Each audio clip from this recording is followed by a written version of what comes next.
Hello there, everyone. Top of the day to you. It is Monday, June 29th. We are winding down on this month of June, and a lot has happened here.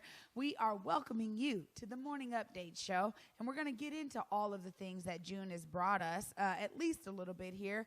I got to throw it over to my guy, our EP, been in the house and on these streets. Big O, what is going on today? How are you? Good morning, Trina. Good morning. Yeah, I'm fine, considering it was definitely a long night here at the Chop, and it's been long covering these protests in Seattle. Today is 1 month. It was May 29th when first started covering the protest, and that was a Friday. That was down in the International District, and I mean, yeah, it's been a lot over the last 1 month. I think a lot of people know by now. There was multiple exchanges of gunfire last night, but two people shot, one dead, an adult, and we have a clip here from Chief Best's press conference, and another one, a minor, I think 14 years old, shot here at the Chop, and I mean, it was hectic last night. We were all here because we thought that we were here to see what the action was going to be from SDOT and from the city around the barricades, and man, it was just a lot. Yeah, it sounds like it really was. And when you're out here in the streets, you never know what's going to happen. And especially coming from a media perspective, covering a lot of the things, you're also witnessing it as it's unfolding. Yeah, I mean, and that's the thing. And it's like the crazy thing is just before the show started, is that Donita Sinclair, which is Lorenzo Anderson, who was murdered here the week before, like, she called me and she's like, "Are you okay?" It was a real emotional phone call for about 20 minutes. And what she was saying on the phone was like, she feels that one of the best ways to be able to honor her son is to really try to roll her sleeves up and get to a lot of the root causes of this violence here in our city. Yeah. The thing is that a lot of the time when you're a third party dealing with it, you've been here witnessing it. Your phone's been capturing it. We brought our studios literally to the heart of the Chop. So all of this violence has literally been occurring right in your very vicinity. Yeah, I mean, and there's a lot of stuff that just doesn't make the cameras for a lot of different reasons. Sometimes you just don't have the phone, or sometimes it isn't appropriate, or sometimes, what I'm saying, and there's all kinds of things that occur that even the public doesn't see, and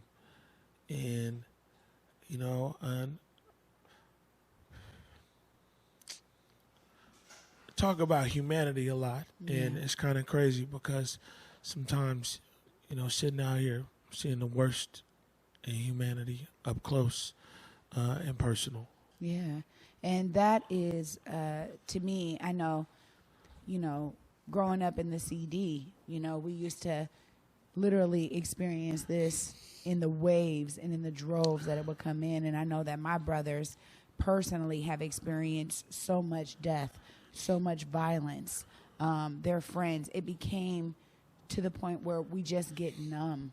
So I thank you for bringing in the truth of the matter is that you're seeing the worst of humanity at times. Yeah, and if I can do this job and no longer feel anything, then I don't want to do this job anymore. Right. You know what I'm saying? And I mean, it's the humanness and the realness and covering, these stories. And if I'm no longer impacted by, the good in life and the bad in life, If it no longer has any impact on me, and if I become indifferent to both, then it's probably time for me to do something new. We're gonna take a second right here. Daryl, do you have the clip of Chief Best? Seattle Police Chief Carmen Best. She visited up here to the CHOP 12th and 12th and Pine at 9 a.m. She was basically by herself. It looked like she might have had one or two other officers in plain clothes with her, but Chief Best sat up there right in front of the East Precinct, just outside the barrier of the CHOP, and she addressed media this morning about the shooting that occurred last night. She took a few questions. We're not going to play the questions, make the clip very long, but we do want to be able to play the footage that I got earlier of Chief Best's statement regarding the shooting that happened here last night in the CHOP. First, I just want to say good morning, everyone. I want to give you a brief update about what happened in this neighborhood last night. I want to emphasize it's very early in this investigation, and the information we have is still pretty fluid, and our detectives are still working hard on the case. We responded to this neighborhood, the area known as the CHOP, around 3 a.m. after multiple 911 calls about gunfire. When investigators arrived, they found a white Jeep Cherokee riddled with bullet holes on 12th Avenue between Pike and Pine. We were told that there were 2 men inside the vehicle and both had been shot. Children. When we got inside the CHOP, these men were gone. We were told that people who identify themselves as CHOP medics transported them in a private vehicle to Harborview. Once at the hospital, one of the men, an African-American adult male, was pronounced dead. A second male, an African-American teenager, remains hospitalized. Our homicide detectives searched for the Jeep and searched the Jeep for evidence, but there wasn't much we could find. The typical things we search for in a case like this or in a shooting like this weren't there, and it is abundantly clear to our detectives people had been in and out of the car after the shooting. Detectives are trying to get information from witnesses, but as has been the case in other crime scenes up in this area, people are not being cooperative with our request for help. We are asking anyone who saw anything to call our tip line. It's 206-233-5000. At this point, we're 6 hours into this investigation, and like I said, things are fluid. We're not sure who shot at the car or why they shot at the car. Detectives are searching social media and hoping someone has information and will come forward. That's all we know for now. This is ongoing. Again, it's very fluid. It's very unfortunate that we have yet another murder in this area identified as the CHOP. 2 African-American men dead at a place where they claim to be working for Black Lives Matter, but they're gone. They're dead now. And we've had multiple other incidents: assaults, rape, robbery, and shootings. And so, this is something that's going to need to change. We're asking that people remove themselves from this area for the safety of the people. If they care about people, they're going to have to try to help us to make it safe. Not opposed to anybody's issue or concern. They certainly can demonstrate, and peacefully any place, but they can't hostily take over a neighborhood and cause the crime levels to go up like this. 2 men are dead. 2 men are dead. And a child, a 14-year-old, is hospitalized, and we don't know what is going to happen to that kid. Enough is enough here. Any questions? Yes. Do you think the crime scene was tainted with... All right, so that's Seattle Police Chief Carmen Best. Not too long ago, just right up there, actually less than 1 block from where we're at on 12th and Pine, addressing the media.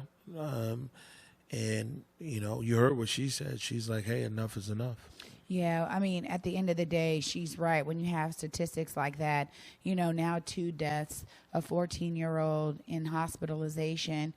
This is something that a person in her position has to take seriously. You can no longer allow for, maybe protesters or anybody who's coming here, maybe agitators, people who are coming here, seeking out violence or seeking folks for, maybe street beefs or revenge. Who knows, right? And I don't want to speculate. But someone like Chief Best definitely has to take a stand on something like this. Right. And, the thing is that even here on the ground, there's too many moving parts and too many moving pieces and too much unconfirmed information for me to just go deep into something. I mean, I tweeted out some things that eyewitnesses said last night that we talked to, but I'm not a homicide investigator. That's not my lane per se. And so, kind of like what we talked about, unfortunately, with Lorenzo Anderson, it's kind of like, man, the video that we did stream and just speak for itself, you know what I'm saying, from there. Can't really confirm a lot of information. Like I said, it's just on the everyday here in the CHOP when there isn't something like, just trying to be able to put pieces together sometimes can be a challenge. I mean, one thing we do know clearly is the end result, of what occurred last night. And what isn't in there is, it's a few more questions. People asked Chief the timeline for reentry into the East Precinct. She said that there is not a timeline right now. I asked her about SDOT when Mayor Durkin was talking. She said that SDOT was scared to come in, basically without the police. And I asked her, would if and when at this point when the city does come back for the barricades, the first round of barricades or all the barricades, would SPD be involved? And again, something to be determined and everything else. But man, what a change of events in a tragic way, so to speak. Our reporting from yesterday was that there had actually been a lot of conversation between people in the mayor's office, a lot of high-level people in the mayor's office, and a good number of the protesters that are actually in the tented area. And the understanding was that we had was that the protesters were going to without any issue, give up part of 10th Avenue, give up the 10th Avenue barricade. And, of course, not speaking for all protesters or this and that, it's never a consensus. There's never, everybody agree. But a lot of key people over there that we've come to develop a relationship with, they've been saying actually for a while that they weren't too much worried about 10th Avenue and some of 11th Avenue.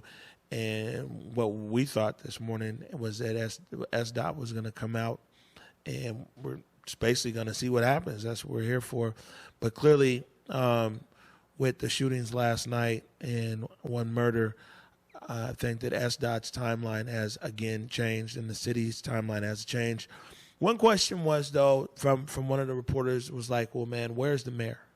So when are we going to hear from the mayor?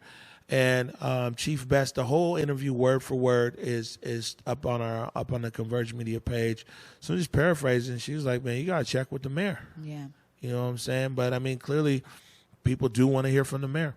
I mean, absolutely. I think that right now is a time for the leaders of this city to step up. It's not only about Chief Best or, you've been talking about Fire Chief Scoggins. I mean, literally we see leaders emerging here, but there are people that are elected officials. There are people that this is their job to fix situations like this. And so I can understand why, folks out there and reporters are wondering, how is the mayor responding to this violence? It is a wave that now is going to demand a response. I mean, you can't just allow it to be what it is and leave it out there in the ethos. So I can see why folks would be calling on the mayor at this time. Right. I mean, and there's also another elected official that represents this district, and that would be Councilmember Shama Sawant. Yeah. This is District 3. This is her district.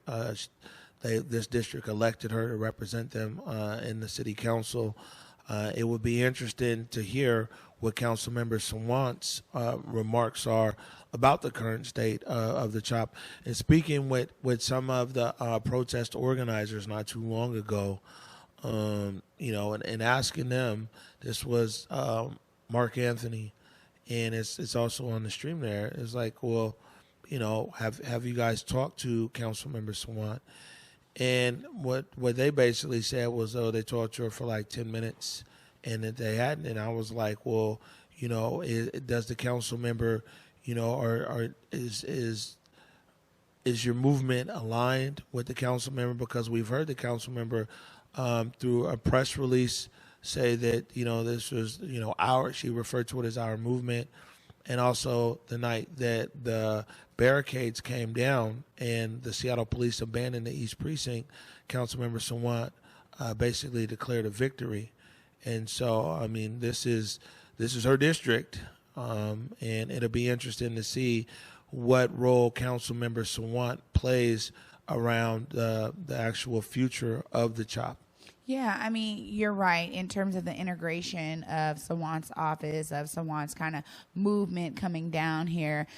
We know that she held basically that town hall there in the park, bringing on, you know, folks from the community and just trying to have that message. So again, I mean, in the same vein of all of the officials who it is their job to focus on this area, she's one of those people. You know, it's not just about the mayor or the chief. We have to look at all people in leadership. And I would always say, and I would argue, especially those who are the elected officials, because these are the folks, you know, we said, we stand on you. We thank you for leading. Now please lead, right? And so it is important that we really hear from those who have been elected officials, in my opinion. Right. And, you know, on the community side, you know, Coach Dom hit me like about an hour ago. Supposed to talk to him later on today. There's a few people, like community people, who are just trying to get more information to see, you know, what they might be able to do. You know, this is a problem. You know, I mean, in gun violence and violence in our city, it was a problem before CHOP. You know what I'm saying? But now it's a problem at the CHOP. And this is a problem nonetheless. And, you know, I mean, we keep calling for leadership. We keep calling for people, you know what I'm saying, to kind of to step up in these roles. And it's like, man, we're just media, you know. And a lot of people might not realize a lot of stuff that doesn't go, it's just not on the camera. It's like so many times people call like, man, you know, Omari, Bobby, Eric, can you help de-escalate this? Can you go and talk to this person there? Can you help me connect with this? I mean, it's like our role on the ground, you know, is like, and we're just one kind of media company. There's a few people that are actually media that are on the ground that are actually filling the roles of leadership. You know, I mean, we're on the ground, man. We're settling beefs. We're doing this and that, and it's like, or we're trying to connect people with services or human services. I mean, and it's because we love our city. You know, I mean, this is our city. It's the Emerald City. You know, and you kind of feel it's like, man, in times the journalist hat comes off, because if it's like somebody's telling you like, yo, these two people got a big issue and it could escalate, but they both trust you. If you don't talk to them, who will? So we go. You know, I mean, when it was a sexual assault that occurred last week, and I mean, it was crazy. They called me and Bobby, because for us to go down there, they got the suspect out of the CHOP. They called the police. The police, it was response time issues. When the police finally came over there, you know what I'm saying, they told me and Bobby, it was like, man, you guys got one mission. Just go back in there and see if you can find the victim. They'll be waiting at Harborview. And we went back there and we looked. And we looked. That's not on camera. You know what I'm saying? Some you know, somebody got raped. Somebody's daughter. You know what I'm saying? And we looked to try to find the victim. You know what I'm saying? And we couldn't find the victim. And, you know, I mean, it's a lot out here. You feel me? And, you know, like, we're just media guys. And it's fine. You know what I'm saying? Man, I'm here. We continue to do our part, but I'm just saying that there's all kinds of gaps out here. You know what I'm saying? For leadership. I mean, man, there's gaps out here, and all kinds of people, just regular everyday people, are filling those roles. I mean, I just talk about us with Converge. There's so many people who are just regular people who are filling these gaps because, man, you know what I'm saying? There aren't enough trustworthy people or credible messengers or people that, you know, that everybody can say, okay, well, man, you know, we can rely on these guys or those guys. And we fill a lot of roles out here, well beyond just, you know, trying to report on what the latest thing is or tweet out some information. And that's what I was saying is it's like so many things. Don't make the camera, and it's not because of any other reason. Then it's like the sensitivity, the nature of it. You know, we're not going live trying to find somebody who had just been, you know, sexually assaulted. Right. We're not going, you know, I mean, because, you know, sometimes you take off your journalist hat and, you know what I'm saying, and you put on your citizen hat, you put on your humanity hat, man, you know what I'm saying, you do your best. And it's every day, you know what I'm saying, Bobby Steele's, Eric, they'll tell you, you know what I'm saying, we're always called on for something out here by somebody. And I mean, I only bring that up because I just want to reinforce that it's like, man, this is a situation in dire need of leadership. There's a situation in dire need of people who have understanding, have communication skills, you know what I'm saying, who can be transparent, who can call people out, but still thick-skinned enough to be able to be called out and be able to resolve, de-escalate. On Friday, you might have seen a situation up there where one guy has an assault rifle out and another guy has another rifle. You know, we're just like, man, put the guns down. You know what I'm saying? I mean, what else we can do? Except tell them, put the guns down and try to de-escalate the situation with some of the young people over there.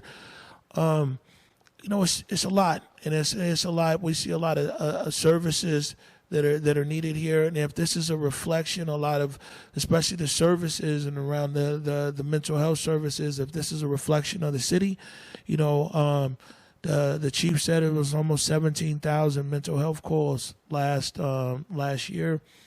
I mean, we see it up close and personal. I mean, it's been interesting, you know what I'm saying? And I know everybody's really used to, like, you know, it's the upbeat and everything. And, man, I apologize. I haven't been asleep, you know what I'm saying? And, I mean, these kind of things weigh heavy. Like I said, Lorenzo Anderson, you know, I know his mom, you know what I'm saying, for years.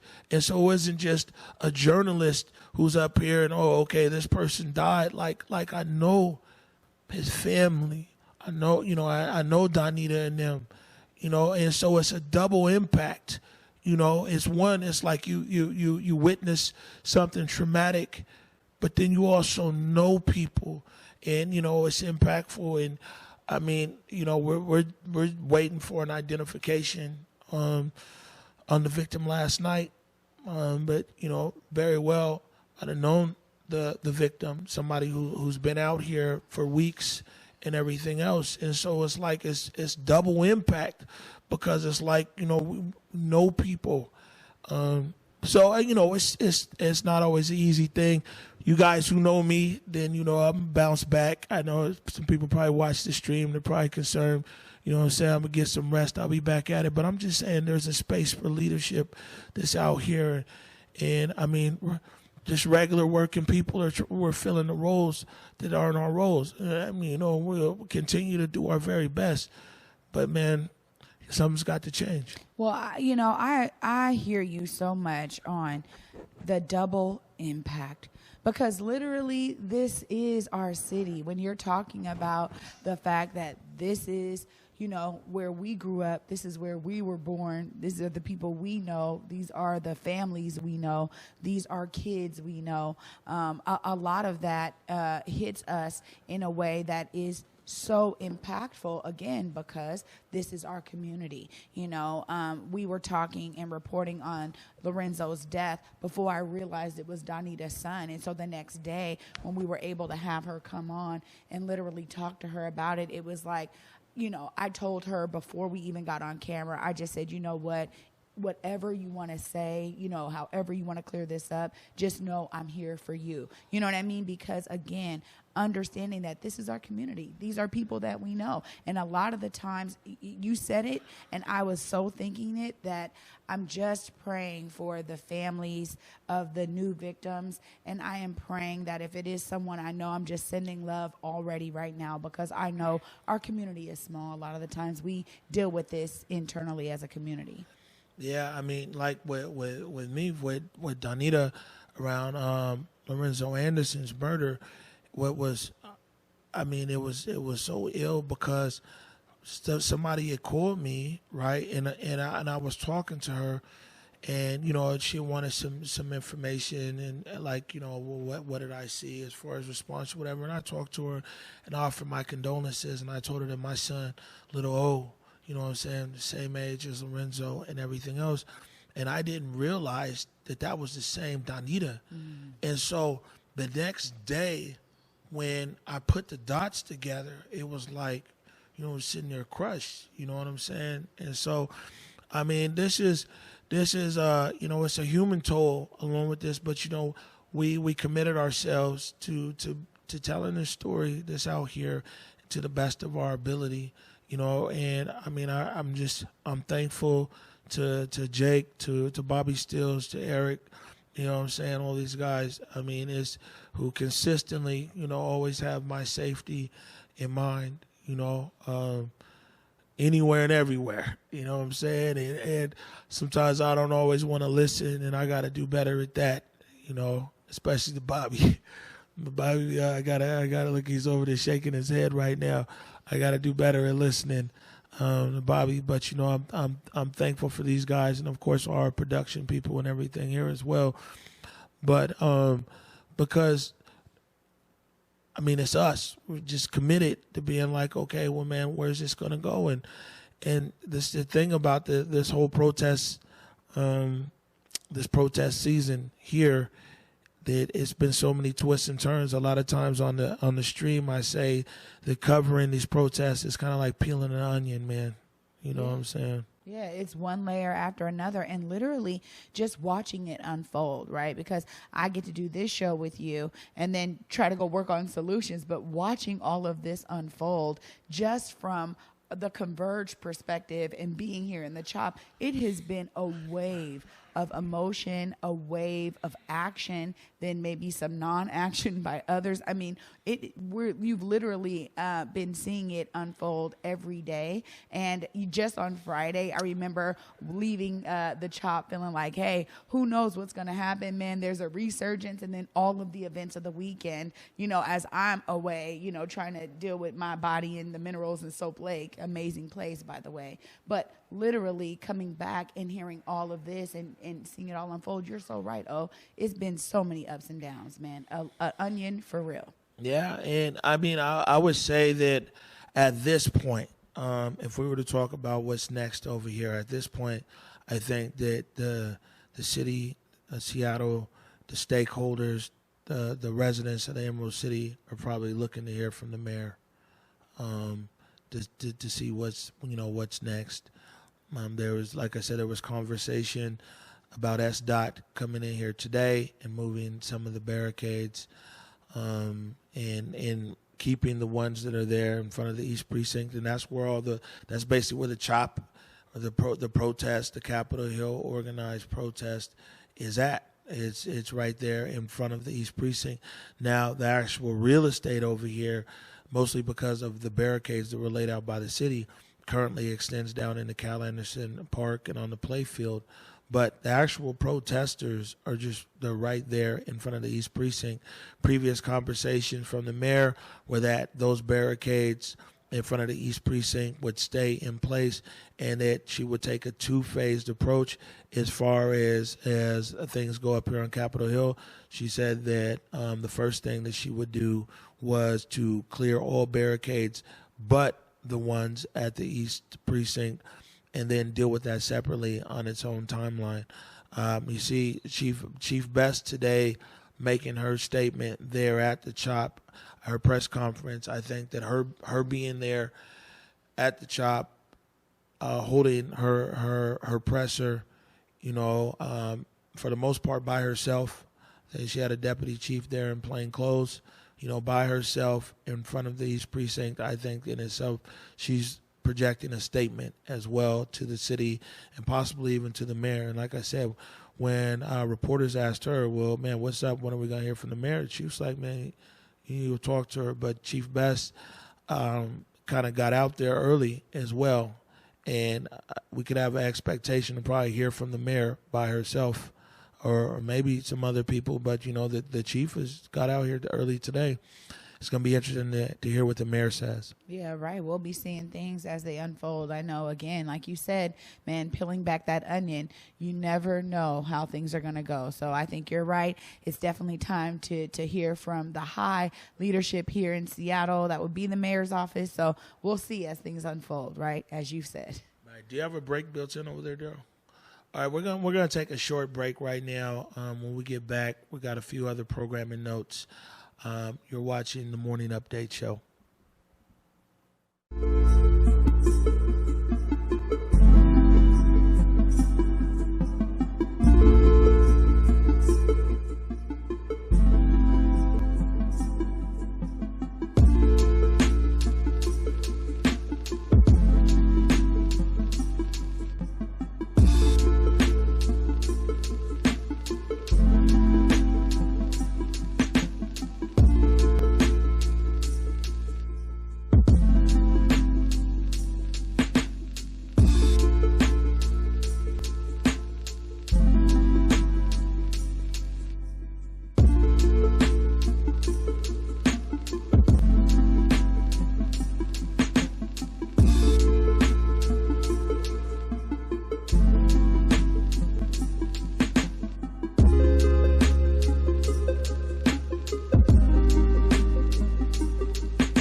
Welcome back to the Morning Update Show.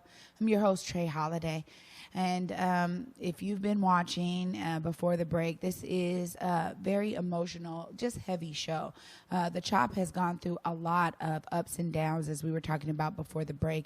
It really is like peeling an onion and literally intermingling that with the fact that this is our community. A lot of folks that are down here are people we know, people that come from areas we come from, grew up together. And so it's beginning to have its own personal effects on us here at the CHOP and us here right here at Converge. So, thank you so much for being open and being able to explain that so folks understand how this is not just about being a journalist. This is your city. Yeah, I mean, it's like I love Seattle. I think that we all do, and people love Seattle, longtime residents and even new people here. I mean, we've got to figure it out, because clearly a lot of stuff's not getting figured out for us. But we need to figure it out. And people keep asking me, it's like, well, how do you want things to be resolved here? I mean, peacefully. You know what I'm saying? There's a lot of we did a show last night, our Community Voices. We finally got that show launched. And we did it with King County Equity Now, with those guys. And I mean, they talked about their platform. And one thing I will say is what we have been able to do here in covering the protest, the Western Barricade, the Chaz, now the CHOP, is, man, we've put so many voices out there. Whether it's city voices, whether it was the mayor, the police chief, the fire chief, SDOT, SPU, all kinds of protesters individually, you know what I'm saying? The Black collective voice, whether it's Mark Anthony and David Lewis and their thing. We've talked to Rashyla over there and her thing. We've talked to King County Equity Now. We've talked to various other organizations that have been out here and representatives or whatever. And, I mean, we've continuously tried to do our best, whether here in studio or just with the iPhone, to be able to talk to as many people to understand, because we're still trying to understand ourselves. So I know a lot of the public that's out there, they're still trying to piece it together as well. And the one thing that we can do, and the one thing that we'll continue to do, is to try to, tell these stories. I mean, it's important for people. Like a lot of America and the world is following what's going on here, and a lot of them even right here on our various streams. But especially for the people here in the city of Seattle, you know what I'm saying? It's really important, because what comes out of CHOP and what comes out of this moment in history, this precipice that we're at, like I said, it's not for CHOP, it's not for the CD, it's for Black people, whatever. If this moment is as big as people say, and especially what we as a city are going through, then it's like, man, people need to realize that this is for our city. You know what I'm saying? This is, whatever it is, I'm hopeful that the outcome is that our city is a better place. And we'll talk about, you know what I'm saying, like the tragic murders of Lorenzo Anderson and the young man last night. As, man, these were things along the way, unfortunately, but along the way, to make our city a better and greater city. If not, then it's like, what was this all about? And I think that it's going to take all the people in our city, no matter what neighborhood that you live in, to really make that commitment of really trying to find a way to make Seattle, you know what I'm saying, for us to live up to the aspirations that we always talk about our city has the potential to be. I agree with you there. It's literally why I do the work I do, right? And so to hear you say that, it resonates with me so much, because ultimately we want change out of all of this. If we go through all of this, the CHOP, the resistance, the uprising, unfortunately, the murders, right, the deaths that have occurred during this whirlwind of a time, if we don't understand the need for real systemic change after all of this, what are we doing any of it for? And so I agree with you there. I think being able to take this platform and utilize it to actually spread the voices of so many different subsets involved in this movement is so crucial for folks in terms of getting educated. When we talked last week about,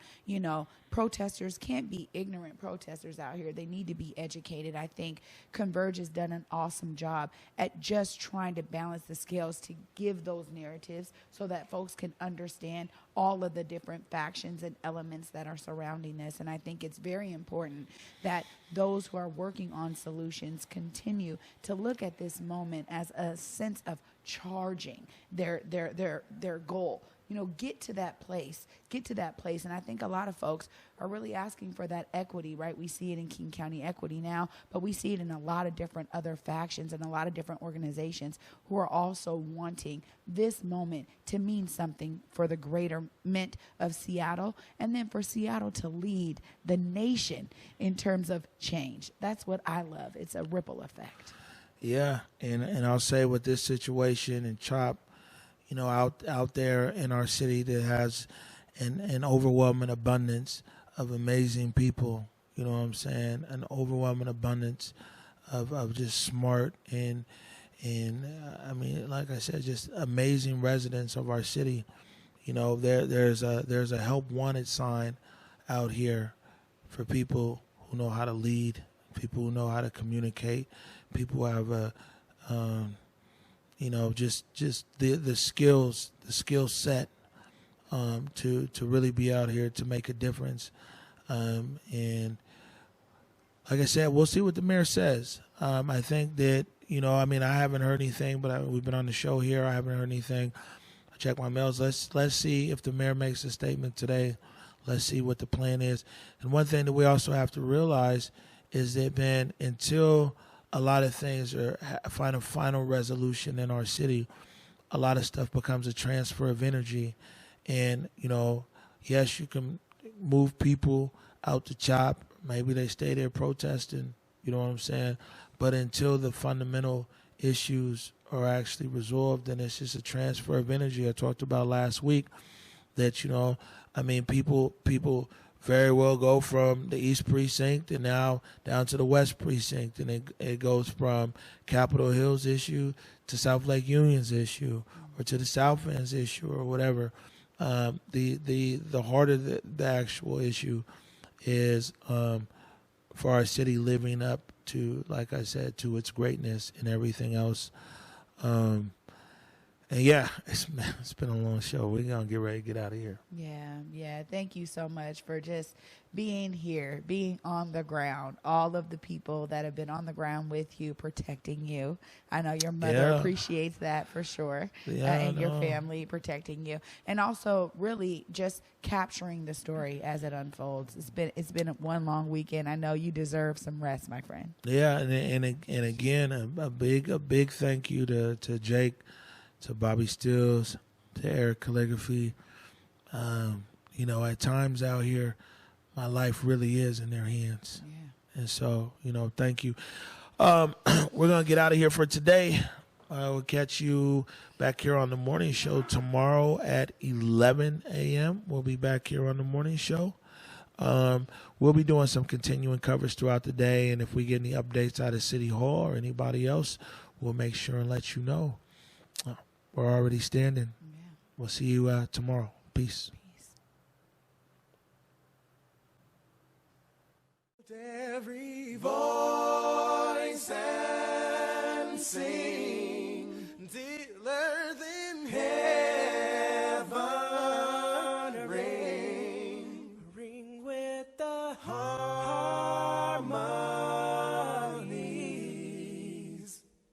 of liberty. Let our rejoicing rise as the listening skies. Let it resound loud as the rolling sea.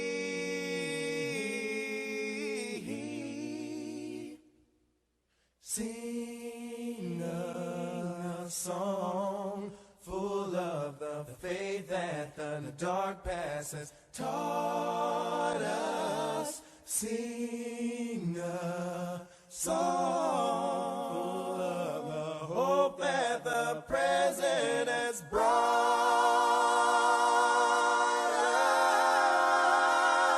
us.